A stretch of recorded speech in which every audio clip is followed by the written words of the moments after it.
ಇನ್ನೇನು ಕೆಲವೇ ಕ್ಷಣಗಳಲ್ಲಿ CWMA ಸಭೆ ನಡೆಯುತ್ತೆ. ಈ ಸಭೆಯ ನಂತರದಲ್ಲಿ ಯಾವ ರೀತಿಯಾದಂತಹ ಆದೇಶ ಬರುತ್ತೆ ಅನ್ನುವಂಥದ್ದನ್ನ ನೋಡೋದಕ್ಕೆ ಇದೀಗ ರೈತರು ಕಾದು ಕುಳಿತಿದ್ದಾರೆ.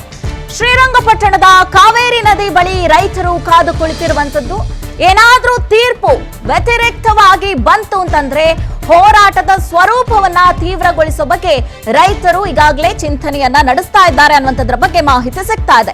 ಏನು CWMA ಅಂದ್ರೆ ಕಾವೇರಿ ನೀರು ನಿರ್ವಹಣಾ ಪ್ರಾಧಿಕಾರ ಏನು ಇನ್ನೇನು ಕೆಲವೇ ಕ್ಷಣಗಳಲ್ಲಿ ಈ ಒಂದು ಕಾವೇರಿ ನೀರು ವಿವಾದಕ್ಕೆ ಸಂಬಂಧಪಟ್ಟಂತೆ ಏನು ಸಭೆಯನ್ನ ನಡೆಸ್ತಾ ಇದೆ. ಈ ಸಭೆಯಲ್ಲಿ ಯಾವ ರೀತಿಯಾದಂತ ತೀರ್ಮಾನ ಬರುತ್ತೆ, ಯಾವ ರೀತಿಯಾದಂತ ಆದೇಶ ಬರುತ್ತೆ, ನಮ್ಮ ರಾಜ್ಯಕ್ಕೆ ಸಿಹಿ ನ್ಯೂಸ್ ಬರುತ್ತಾ ಅಥವಾ ವ್ಯತಿರಿಕ್ತವಾದಂತಹ ರಿಸಲ್ಟ್ ಬರುತ್ತಾ ಅನ್ನುವಂಥದ್ರ ವಿಚಾರಕ್ಕೆ ಸಂಬಂಧಪಟ್ಟಂತೆ ಈಗಾಗಲೇ ರೈತರು ಕಾದು ಕುಳಿತಿದ್ದಾರೆ. ಯಾವ ರೀತಿಯಾದಂತ ತೀರ್ಪು ಬರುತ್ತೆ ನೋಡೋಣ.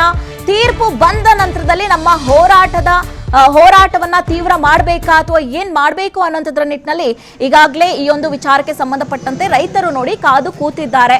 ಅಂದ್ರೆ ಏನಿದೀಗ CWMA ಏನು ಮೀಟಿಂಗ್ ನಡೆಯುತ್ತೆ, ಈ ಒಂದು ಮೀಟಿಂಗ್ ನಲ್ಲಿ ಯಾವ ರೀತಿಯಾದಂತ ತೀರ್ಪು ಬರುತ್ತೆ, ಮತ್ತೆ ಏನಾದ್ರೂ ಇಲ್ಲ ತಮಿಳುನಾಡಿಗೆ ನೀರು ಬಿಡಲೇಬೇಕು ಅನ್ನೋಂಥ ಆದೇಶ ಬರುತ್ತಾ ಅಥವಾ ರಾಜ್ಯಕ್ಕೆ ಸಿಹಿ ಸುದ್ದಿ ಏನಾದ್ರೂ ಬರುತ್ತಾ ಅನ್ನುವಂಥದ್ರ ಬಗ್ಗೆ ರೈತರು ಕಾದು ಕುಳಿತಿದ್ದಾರೆ.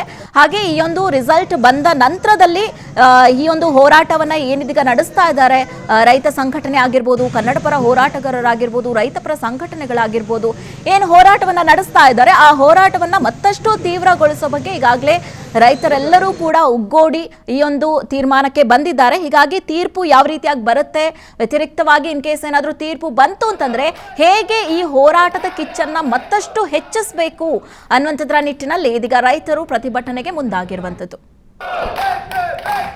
ಈ ಸಂಬಂಧ ರೈತ ನಾಯಕ KS ನಂಜುಂಡೇಗೌಡ ಅವರ ಜೊತೆ ನಮ್ಮ ಪ್ರತಿನಿಧಿ ರವಿ ಲಾಳಿಪಾಳ್ಯ ಚಾಟ್ ಮಾಡಿದ್ದಾರೆ. ಬನ್ನಿ ಅವ್ರು ಏನ್ ಹೇಳಿದ್ದಾರೆ ನೋಡ್ಕೊಂಡ್ಬರೋಣ. ಸಭೆ ಏನು ತೀರ್ಮಾನ ಕೊಟ್ಟಿದೆ ಅದನ್ನ ಖಂಡಿಸಿ ಈಗಾಗಲೇ ಮಂಡ್ಯದಲ್ಲಿ ಹಲವು ರೀತಿಯ ಪ್ರತಿಭಟನೆಗಳು ನಡೀತಾ ಇದೆ. ಇನ್ನೊಂದು ಕಡೆ ರೈತರು ಇವತ್ತು ನಡೀತಾ ಇರ್ತಕ್ಕಂಥ ಸಭೆ ಮೇಲೆ ಕಣ್ಣಿಟ್ಟಿದ್ದಾರೆ. ಯಾಕೆಂದ್ರೆ ಈಗ ಮಧ್ಯಾಹ್ನ ಬರ್ತಕ್ಕಂಥ ತೀರ್ಪು ಏನಾಗುತ್ತೆ ಅಂತಕ್ಕಂಥ ನಿರೀಕ್ಷೆ ಮೇಲೆ ಹೋರಾಟವನ್ನು ಮುಂದುವರಿಸಬೇಕು ಅಂತ ನಿಟ್ಟಿನಲ್ಲಿ ಚರ್ಚೆಯನ್ನು ನಡೆಸ್ತಾ ಇದ್ದಾರೆ.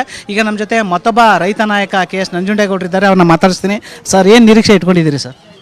ಒಂದು ನಮ್ಗೆ ಇಲ್ಲಿ ತನಕ ಇತಿಹಾಸ ನೋಡಿದಾಗ ಪ್ರತಿ ಸಂದರ್ಭದಲ್ಲಿ ಕರ್ನಾಟಕಕ್ಕೆ ಅನ್ಯಾಯ ಆಗೋದು ಸತಸಿದ್ಧ. ಇವತ್ತು ಬರುವಂಥ ತೀರ್ಮಾನವೂ 100ಕ್ಕೆ 100 ನಮ್ಗೆ ವ್ಯತಿರಿಕ್ತವಾಗಿ ಬರ್ತದೆ ಅನ್ನೋ ಒಂದು ಇದು. ಆ ಕಾರಣಕ್ಕೆ ನಾವೇನು ನಮ್ಮ ನೀರು ಇಲ್ಲದೇ ಇರೋ ನೀರು ಕೊರತೆ ಆಗಿರೋಂಥದ್ದನ್ನ ಯಾವ ರೀತಿ ಪ್ರತಿಭಟಿಸಬೇಕು ಅನ್ನೋ ಆಲೋಚನೆ ನಾವು ಮಾಡ್ತಾ ಇದ್ದೀವಿ. ಮತ್ತು ಒಂದು ಯಾವ ಕಾರಣ ಅಂತಂದರೆ ಒಂದು ಒಕ್ಕೂಟದ ದೇಶ ಇದು. ಈ ಒಕ್ಕೂಟದ ದೇಶದಲ್ಲಿ ಕೇಂದ್ರದ ಮೇಲೆ ಸಂಬಂಧಪಟ್ಟಂಥ ಪ್ರಾಧಿಕಾರಗಳ ಮೇಲೆ ಪ್ರಭಾವ ಬೀರೋದ್ರಲ್ಲಿ ತಮಿಳ್ನಾಡಿನವರು ಬೀರೋ ರೀತಿ ಕರ್ನಾಟಕದಲ್ಲೂ ಬೀರೋದ್ರಲ್ಲಿ ವಿಫಲ ಆಗವ್ರೆ.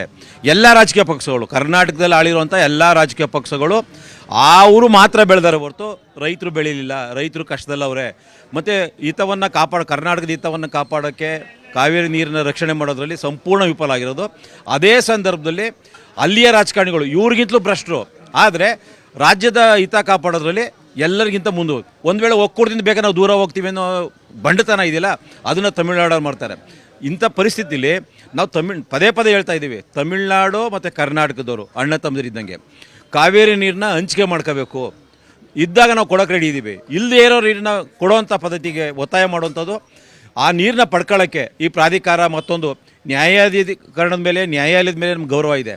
ಆದರೆ ಇವತ್ತು ಆ ನ್ಯಾಯಾಧೀಶರುಗಳು ಸಹ ಪರೋಕ್ಷವಾದ ಒತ್ತಡಕ್ಕೆ ಬೇರೆ ಬೇರೆ ಹುನ್ನಾರಗಳಿಗೆ ಬಲಿಯಾಗ್ತಿರೋಂಥದ್ದು ಕರ್ನಾಟಕದ ರೈತರಿಗೆ ಭಾಳಷ್ಟು ಮಾಡ್ತಿರೋ ಅನ್ಯಾಯ. ನಮಗೇನಪ್ಪ ಅಂದ್ರೆ ಆಶಾಭಾವನೆ ಒಳ್ಳೆಯದಾಗುತ್ತೆ ಅನ್ನೋದು ಇಲ್ಲ. 23-40 ವರ್ಷದಿಂದ ನಾನು ಚಳವಳಿ ಎಲ್ಲ ನೋಡಿದ್ದೀನಿ. ಎಲ್ಲ ಸಂದರ್ಭದೂ ವ್ಯತಿರಿಕ್ತವಾಗಿ ಬರೋದು. ನಾವು ಬಾಯಿ ಬಡ್ಕೊತೀವಿ. ಬಾಯಿ ಬಡ್ಕೊಂಡಾಗ ಆದೋ ಇಲ್ವೋ, ಬಾಯಿನೂ ಬಡ್ಕೊಳ್ದೇ ಇದ್ದರೆ, ನಾವು ಮೌನವಾಗಿದ್ದರೆ ಸತ್ತಂಗೆ ನಾವು ಬದುಕಿದ್ದೀವಿ, ನಮ್ಗೆ ಅನ್ಯಾಯ ಆಗಿದೆ ಅಂತ ಹೇಳೋ ಮೂಲಕ ನಮ್ಮ ಧ್ವನಿ ಎತ್ತೋದು ಅನಿವಾರ್ಯ. ಕರ್ನಾಟಕ ರೈತರ ಪರವಾಗಿ ಎತ್ತಾ ಇದ್ದೀವಿ. ಇಷ್ಟು ವರ್ಷ ಆದಂಥ ನ್ಯಾಯ ಮತ್ತೆ ಇವತ್ತಿಗೂ ಆಗುತ್ತೆ ಅಂತಕ್ಕಂಥದ್ದು ನಿರೀಕ್ಷೆ ಸರ್? ನಾನು 83-84ರಿಂದ ಚಳವಳಿಯಲ್ಲಿದ್ದೀವಿ. ಆಗ ಕಾವೇರಿ ನೀರನ್ನ ಆ ತಮಿಳ್ನಾಡಿನ ಮುಖ್ಯಮಂತ್ರಿ ಬಂದು ನಮ್ಮ ರಾಜ್ಯದ ಮುಖ್ಯಮಂತ್ರಿ ಹತ್ರ ಮಾತಾಡಿ 1 TMC 2 SMC ಬಿಡಿಸ್ಕೊಯ್ತಿದ್ರು.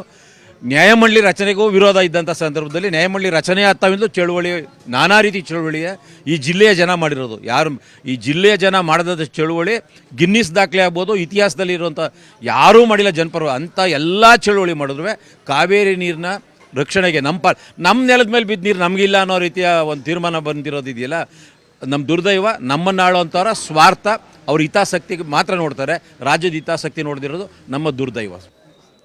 ಇದಿಷ್ಟು ರೈತರ ನಾಯಕರ ಹೇಳಿಕೆ. ಕ್ಯಾಮರಾ ಪರ್ಸನ್ ನಾಗೇಶ್ ಜೊತೆ ರವಿ ಲಾಲಿಪಾಳ್ಯ, ವಿಸ್ತಾರ ನ್ಯೂಸ್, ಮಂಡ್ಯ.